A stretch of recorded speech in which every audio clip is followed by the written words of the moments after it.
Selamat siang anak ibu. Hari ini kita kembali bertemu untuk melakukan kegiatan pembelajaran. Pada hari ini kita akan melakukan kegiatan pembelajaran dari tematik.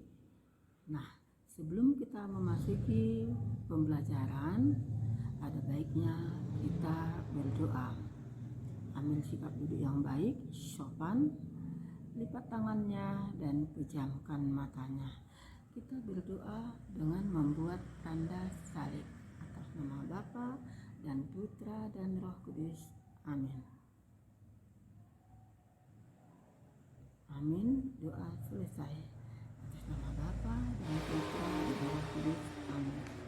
Baiklah anak ibu, hari ini kita akan melakukan kegiatan pembelajaran dari tematik 4C, subtema 3, pembelajaran kelima. Pada pembelajaran kelima ini kita akan mempelajari IPS dan SBDP. Baiklah, tempat kita berada atau lingkungan kita berada itu ada di sekeliling kita terdapat berbagai macam tumbuh-tumbuhan. Kemudian ada juga di lingkungan kita terdapat air. Nah, semuanya itu adalah ciptaan dari Tuhan. Tuhan menciptakan semuanya itu, menciptakan sumber daya alam di tempat kita berada adalah untuk memenuhi kebutuhan kita. Tuhan menciptakan sumber daya alam tersebut untuk dapat kita manfaatkan atau kita gunakan.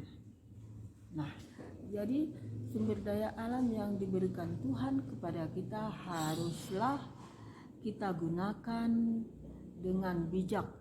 Ya, bijak artinya kita menggunakan seperlunya, jangan melakukan pemborosan. Dan kita juga harus menjaga kelestarian sumber daya alam tersebut. Nah, bagaimana cara menjaga kelestarian sumber daya alam tersebut?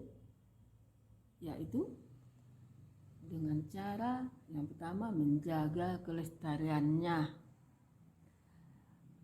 tidak mengotori lingkungan, ya, tidak membuang sampah secara sembarangan, kemudian tidak menebang pohon secara sembarangan. Nah, kemudian semua sumber daya alam itu kita manfaatkan, dan setelah kita manfaatkan, dan itulah hak yang harus kita terima. Nah, bagaimana kita supaya hak kita bisa kita terima? Kita wajib untuk melaksanakan kewajiban kita. Bagaimana cara melaksanakan kewajiban kita? Yaitu dengan cara menjaga kelestarian di lingkungan kita, ya. Kemudian sumber daya alam merupakan wujud untuk mencintai lingkungan. Nah, sekarang coba perhatikan pada buku tematik 4C halaman 103. Di situ ada dua gambar, ya, gambar A dan gambar B. Nah, perhatikan dari kedua gambar itu, menurutmu di antara kedua gambar itu manakah yang menunjukkan perilaku cinta lingkungan? Coba perhatikan. Nah, pada gambar A di situ kita lihat seorang ibu-ibu yang sedang merawat tanaman, ya, menanam tanaman dengan baik. Sedangkan pada gambar B kita perhatikan di sini ada beberapa orang yang sedang berada di hutan. Mereka sedang menebang pohon. Nah, di situ ada kamu lihat alat pemotongnya. Nah, mereka itu menebang pohon secara sembarangan tanpa memperhatikan apa akibat dari perbuatan mereka. Ya, memang awalnya mereka mengambil keuntungan. Mereka melakukan itu untuk keuntungan pribadi tanpa memikirkan akibat ke depannya.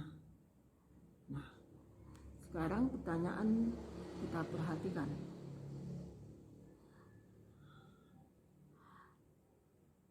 Menurutmu, manakah yang menunjukkan perilaku cinta lingkungan? Ini kita bisa jawab, yaitu pada gambar B. Kemudian pertanyaan yang kedua, apa bentuk perilaku cinta lingkungan yang ditunjukkan pada gambar? Nah, perilaku cinta lingkungan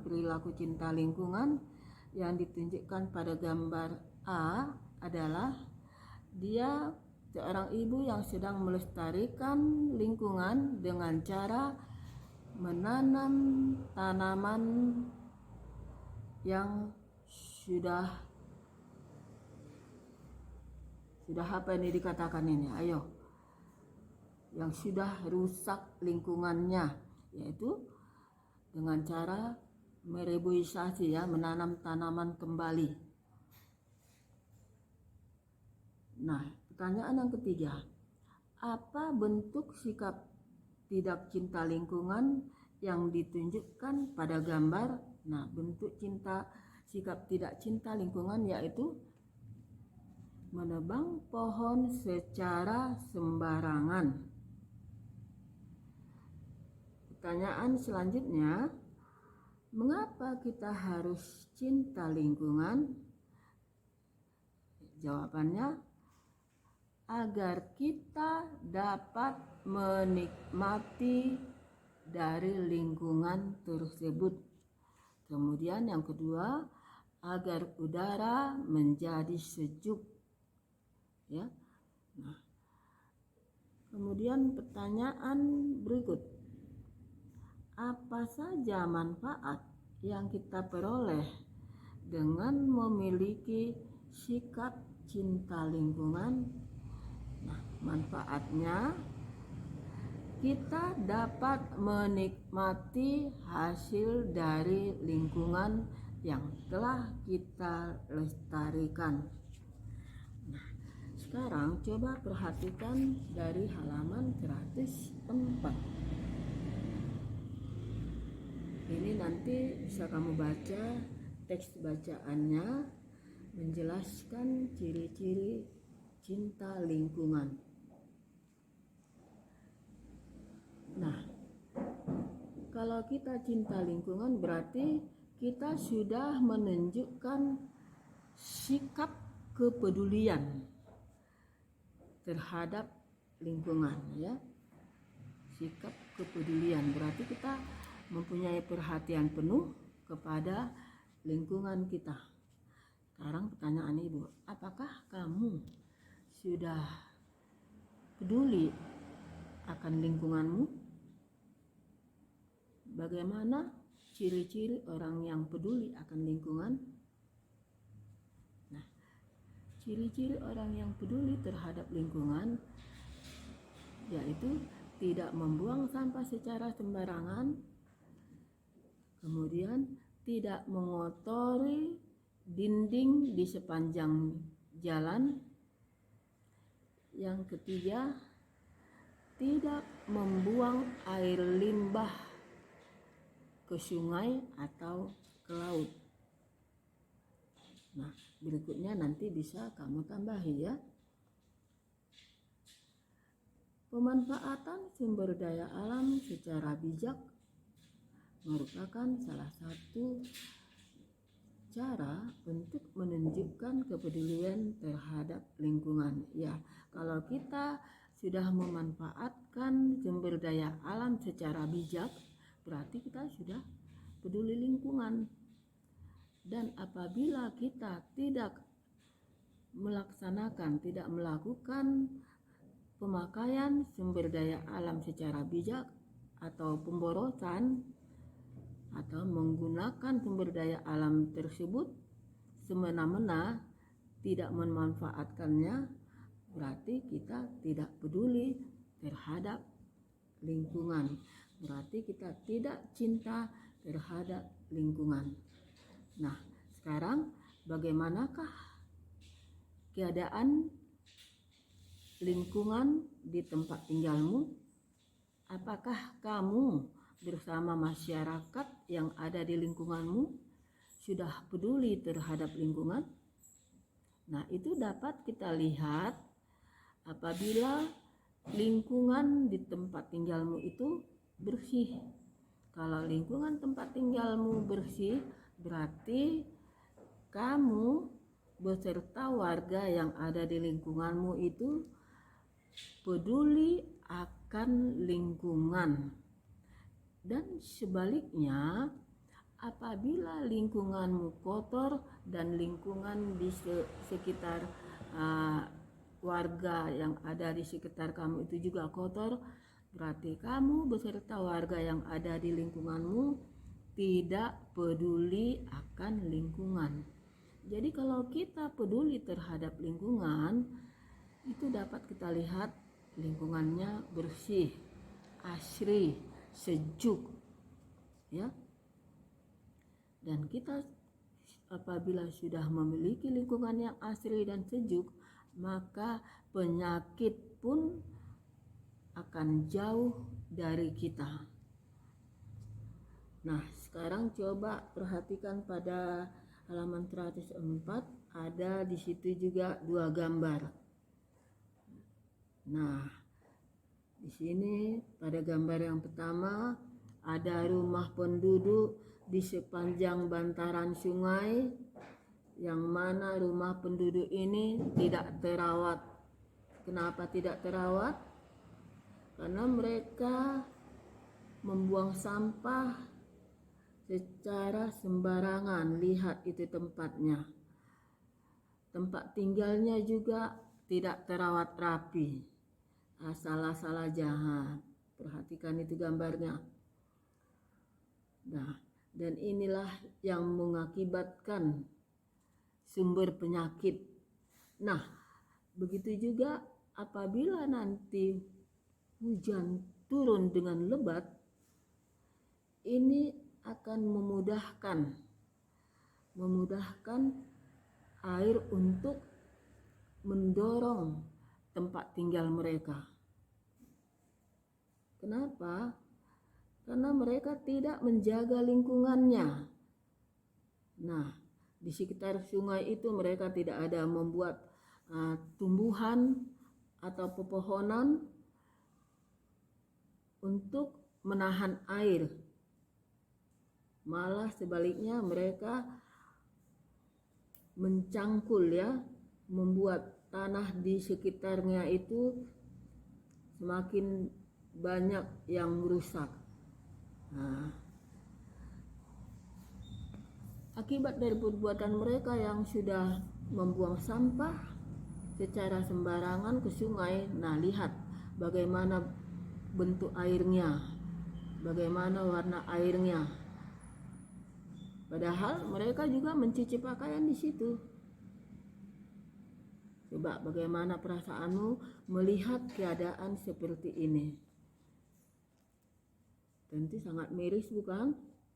Begitu juga pada gambar yang kedua. Di sini ada kita lihat hutan yang terbakar. Nah, perbuatan ini adalah perbuatan orang-orang yang tidak bertanggung jawab. Mereka mementingkan kepentingan pribadi untuk mengambil keuntungan.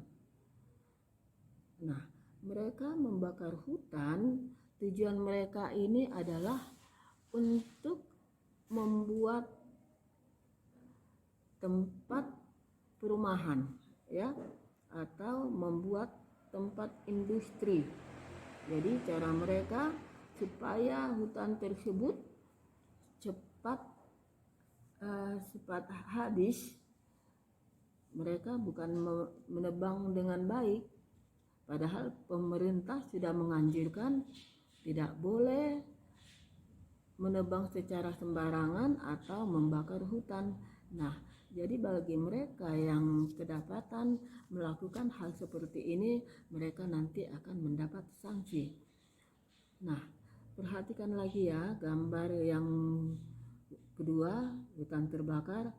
Ini dampaknya bagi kita atau dampaknya bagi masyarakat yang ada di sekitar lingkungan. Ini mendapatkan udara kotor. Akibatnya manusia akan terserang penyakit. Kemudian dampak yang kedua, hewan yang berada di hutan sudah tidak dapat lagi hidup. Kenapa? Karena mereka akan mencari tempat tinggal yang baru. Ya, bahkan mereka akan memasuki rumah-rumah penduduk untuk mencari makanan. Ya, karena di hutan sudah tidak ada lagi makanan. Kenapa? Karena hutan sudah mereka tebang. Tempat mereka sudah tidak ada lagi. Nah, mereka sudah tidak tahan lagi, akhirnya mereka memasuki rumah penduduk. Bahkan di rumah penduduk itu siapa yang mereka jumpai, mereka tidak peduli, bahkan menerkam atau memakan orang-orang yang ada di rumah penduduk. Nah, ini sudah mengakibatkan kerugian bagi masyarakat, ya. Nah, sekarang coba kita perhatikan yang di bawahnya lagi. Apabila kita tidak peduli terhadap perbuatan seperti ini, maka kita sendirilah nanti akan yang menerima akibatnya. Dan di sini ada beberapa contoh sikap perilaku peduli lingkungan dan perilaku tidak peduli lingkungan dan dampaknya bagi lingkungan. Nah, coba perhatikan pada tabel yang pertama. Perilaku peduli lingkungan. Contoh sikapnya yaitu tidak membuang sampah secara sembarangan. Yang kedua, tidak membuang sampah atau air limbah ke sungai. Yang ketiga, tidak membakar hutan. Nah, dampak bagi lingkungan yang tidak membuang sampah secara sembarangan, dampak bagi lingkungan menjadi kotor, kemudian akan menimbulkan penyakit. Kemudian yang ketiga, hewan-hewan juga akan mencari tempat yang baru untuk mendapatkan makanan. Nah, kemudian contoh sikap perilaku tidak peduli lingkungan, yaitu membuang sampah secara sembarangan. Kemudian membuang air limbah ke sungai atau ke laut.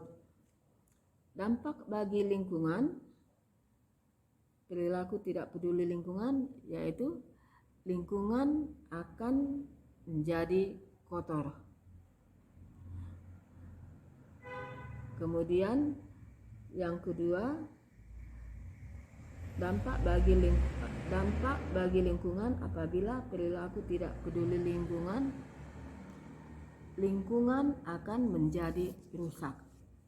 Nah, setelah kita buat tabel ini, kita akan membuat kesimpulan dari ciri-ciri orang yang peduli terhadap lingkungan. Ya. Nah, kemudian ada lagi di sini pada gambar A dan B halaman 105.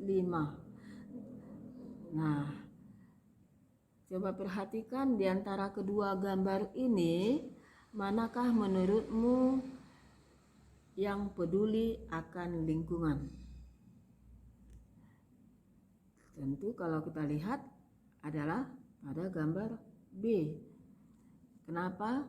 Karena pada gambar B masyarakat beramai-ramai bergotong royong untuk membuang sampah yang berada di sekitar pantai, ya. Sedangkan gambar A, mereka ini tidak peduli lingkungan.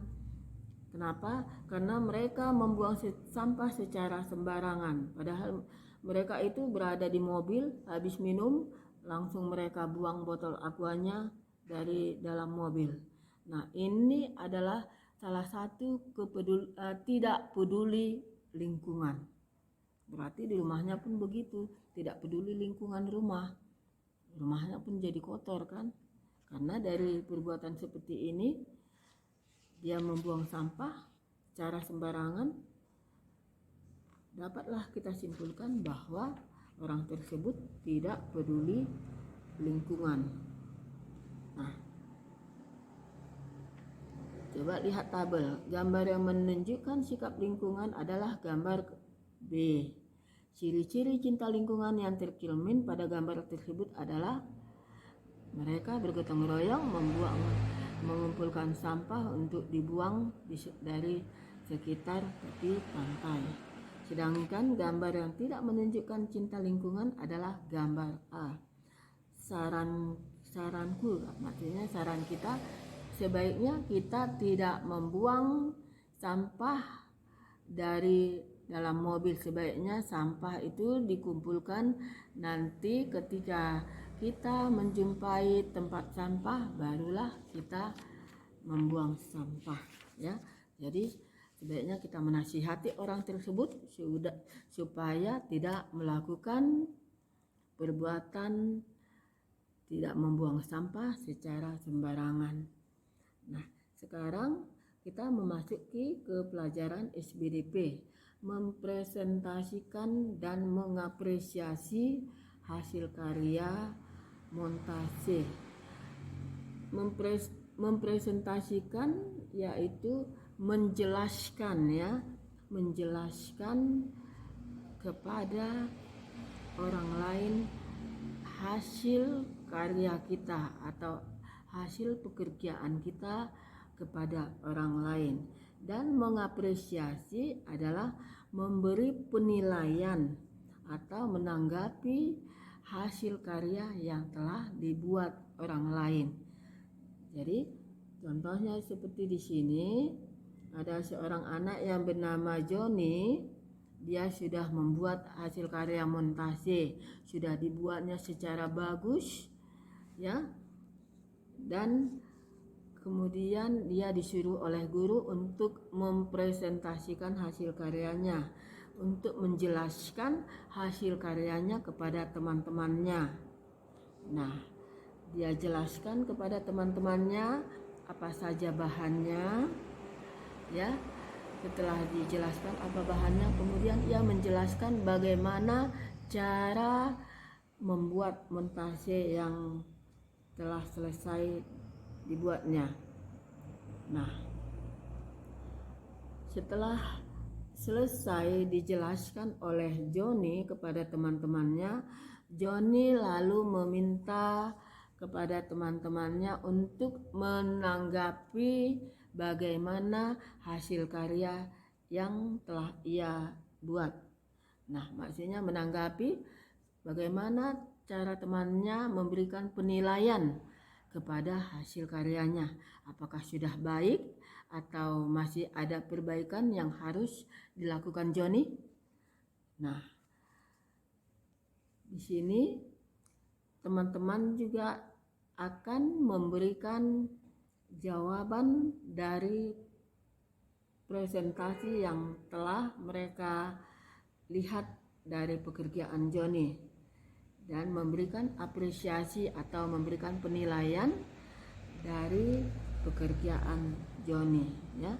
Jadi ingat, mempresentasikan adalah memberikan penjelasan hasil karya kepada orang lain.